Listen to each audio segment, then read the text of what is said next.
The G4 and the F4 both have a similar layout in that they both have a top storage compartment that has at least 2 pockets in it. The Terminator has 3 in its top.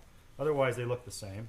And both have these rectangular front pockets on the outside of the front doors, so an upper and a lower on both. The side of the packs both have a large, full-length tube pocket that can be used for long objects such as tripods or hydration bladders. In between that pocket and the main pack, both of them have a similar portal that opens up with this side zipper that exposes an interior pocket with more PALS or MOLLE style webbing that runs down that, and I'll show you the reason for that in a little bit. In profile, the F4 and the G4 fill the same volume, so both packs at this point are about a 5,000 cubic inch pack. The difference is that the operator has a portion of its volume consumed by the weapons carrier, where the Terminator does not. So as a basic load-bearing volume, the F4 Terminator has a bit more than the G4 operator. The G4's volume is consumed by the weapon scabbard, which is basically just a big pocket. If you're carrying a weapon, that consumes some of the space. If not, it's a big pocket for other things such as Prick 117 radios or items like that.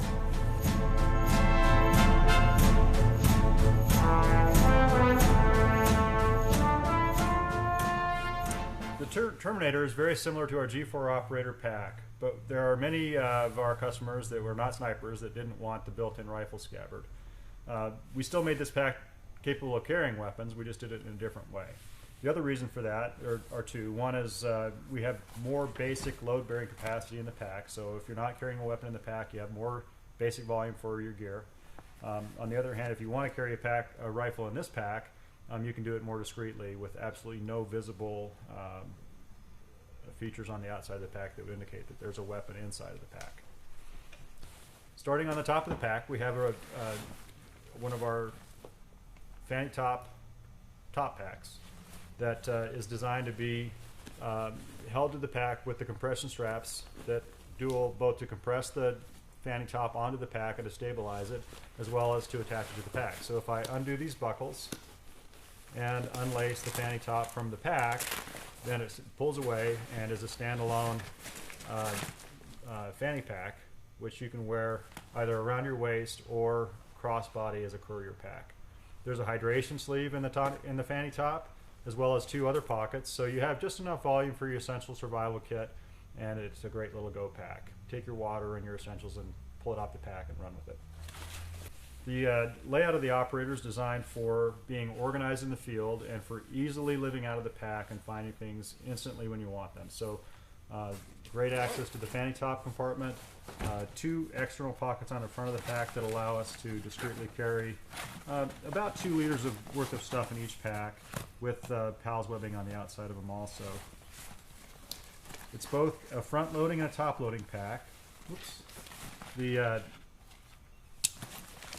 top loading feature on these packs is nice because we can overstuff it and make it bigger than the basic volume indicates, so you can make the pack get that much more capacity out of it as you need to.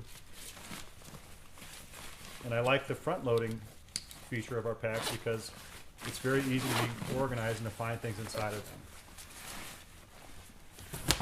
There's PALS webbing on the inside of the front door as well as on the outside.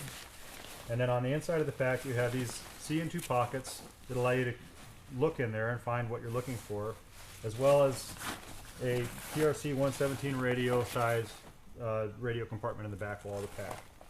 Of course, to go with that, we have a way for the portals, the antennas to come out the top of the pack through these side portals, and then they would come up through a zipper in the back of the pack that allows us to port out the antennas.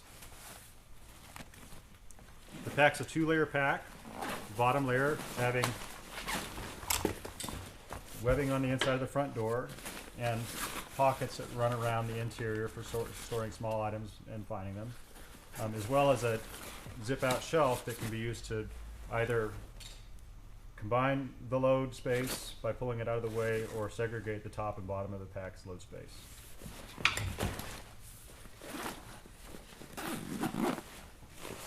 In the bottom of the pack there's a pocket that has a pull-out rain cover, so we can cover the entire pack. Slightly different color than the pack, so if you need a darker cover for the pack, then you can use the ring cover. As I said earlier, you wouldn't know at first glance that the Terminator is set up to carry weapons. The way that we accomplish it, though, is with the A4SS tactical weapon carrier or one of our other scabbards. This is my preferred one because it will carry any man-portable weapon. And in the top of the pack, you have a zip-around opening. It's horseshoe-shaped, so it lets us put a pretty big hole in the top of the pack. On the other end, at the bottom, you have a slot opening, and between the two, you form a tunnel in the back of the pack. So the way it works is inside the back wall of the main compartment of the pack can be displaced by the load if there's no weapon being carried in it. But if you're going to put a weapon carrier into it, then the back wall of the pack moves away from the frame, and it opens up this nice sleeve into which we can insert our weapon. Okay, so now the A4SS scabbard is inserted inside the pack, and I have a tunnel opened up to stick the weapon into. At this point, it works just like our other gun packs. Rifle slides in, and you can run with it like that. You can stick a GSTC butt cover over the rifle at this point for a conventional sniper rifle and have the whole thing enclosed just the same way as it would be if it were the G4 operator pack. One of the nice things about the Terminator, though, is that if you have a folding weapon, it can go inside the pack and be effectively concealed by zipping the pack back shut around it. So at this point, we can discreetly carry a sniper rifle with no visible appearance on the outside of the pack of what's inside of it.